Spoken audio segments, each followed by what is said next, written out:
తెలంగాణలో బీఆర్ఎస్ సర్కార్ పోవడానికి 10 ఏళ్లు పట్టింది. కానీ కాంగ్రెస్ కు పోయేందుకు 5 ఏళ్లు కూడా పట్టేలా లేదని బీజేపీ రాష్ట్ర అధ్యక్షుడు కిషన్ రెడ్డి విమర్శించారు. తెలంగాణలో డబుల్ డిజిట్ ఎంపీ స్థానాల్లో బీజేపీ గెలవబోతుందన్నారు. కాంగ్రెస్ బీఆర్ఎస్ కార్యకర్తలు సైతం తమకే ఓటు వేశారని చెప్పుకొచ్చారు కిషన్ రెడ్డి. లోక్సభ ఎన్నికల ప్రచారంలో బీజేపీపై సీఎం రేవంత్ అసత్య ఆరోపణలు చేశారని విమర్శించారు. కిషన్ రెడ్డి మొదటి నుంచి కూడా మనం చెప్తాం, Bharatiya Janata party double digit లో 2 అంకెల సంఖ్యలో సీట్లు గెలుస్తాదంటే చాలా మంది వ్యంగ్యంగా మాట్లాడినటువంటి విషయం మనం చేస్తాం.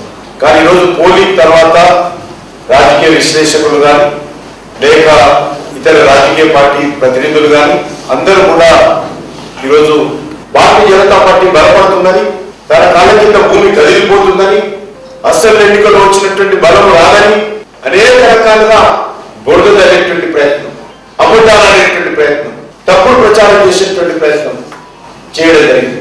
ఈరోజు కాంగ్రెస్ పార్టీ ప్రభుత్వాలు ఒక అయోమయంలో, ఒక గందరగోళంలో బీఆర్ఎస్ ప్రభుత్వం పోవడానికి 10 సంవత్సరాలు పట్టింది. కానీ కాంగ్రెస్ పార్టీ పోవడానికి 5 సంవత్సరాలు పట్టే పరిస్థితి.